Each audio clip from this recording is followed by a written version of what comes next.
You know the feeling, right? The day is finally over, you're absolutely wiped, but you still refuse to go to bed. Instead, you're sacrificing precious sleep for just a few more hours of me time. Well, today, we're diving deep into the phenomenon behind that choice: revenge bedtime procrastination. Oh yeah, we've all been there. The house is finally quiet, everything on your to-do list is checked off, and instead of hitting the pillow, you're scrolling or watching just one more episode, or maybe just sitting in the silence. You absolutely know you're going to regret this in the morning, so what is really going on here? So the heart of this behavior was actually identified by researchers way back in a 2014 Dutch study. They gave it a pretty straightforward name: bedtime procrastination. Now, this isn't like insomnia where you can't sleep. Oh no. This is when you actively, even if you're not totally thinking about it, choose not to, even though you know you're basically sabotaging your future self. But the term that really just hit home for so many people was revenge bedtime procrastination. This phrase got huge after a viral tweet from journalist Daphne K. Lee, and it adds this really crucial layer of emotion. It's about taking back control. It reframes that late-night scrolling not just as, being lazy, but as a small act of rebellion against a day that you had no control over.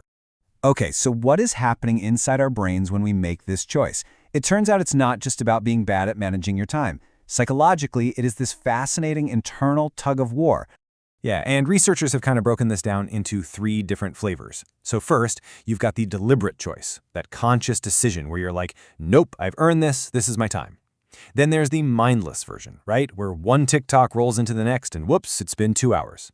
And then, believe it or not, some people even try a strategic delay, thinking that if they stay up until they're completely exhausted, maybe they'll fall asleep faster. At the end of the day, it's a classic self-regulation problem.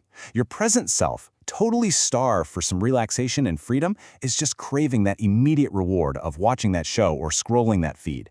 And your future self, the one who has to get up for that 7 a.m. meeting, pish, completely ignored in the moment.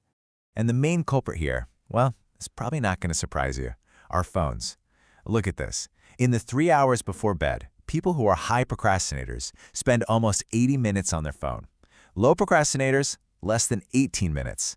I mean, that huge difference just shows you how powerful these little devices are at helping us delay sleep. But here's the thing. This isn't just a personal struggle with your willpower or your smartphone. That revenge part of the name, that points to a much bigger pressure from society itself. You see, the term itself is thought to have come out of China as a direct response to the absolutely grueling 996 work culture. That's working from 9 a.m. to 9 p.m. 6 days a week. Just think about that.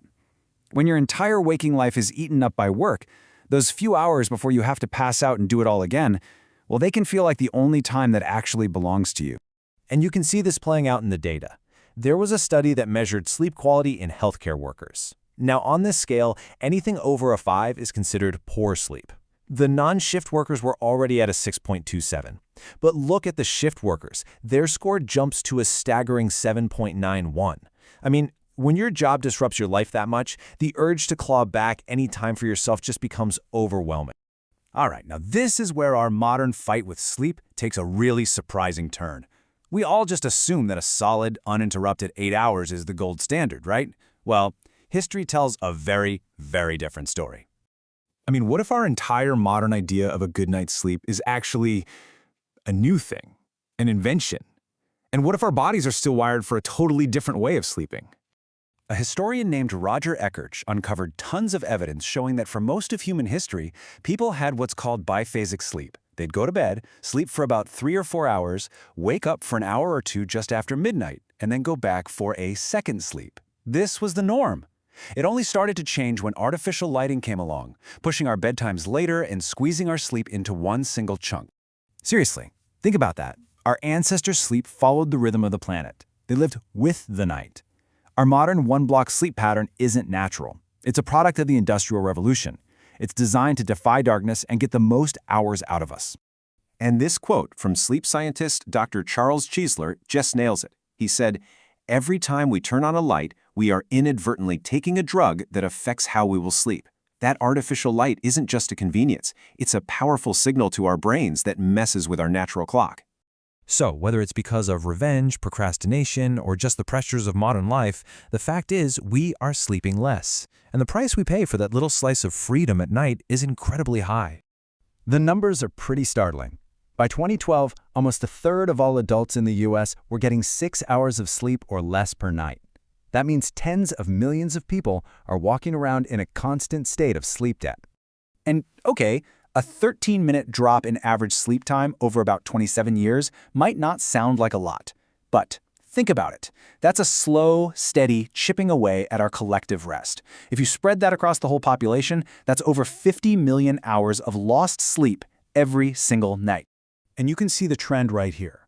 The slice of the population that's not getting enough sleep is just grown dramatically. We went from about 38 million short sleepers in the US in 1985 to over 70 million by 2012. We are, as a group, sleeping less and less. And the consequences are way more than just feeling tired. I mean, chronic sleep deprivation is linked to a pretty terrifying list of long-term health problems. We're talking about a higher risk for basically every major chronic illness you can think of, from heart disease and diabetes to a weaker immune system and worse mental health.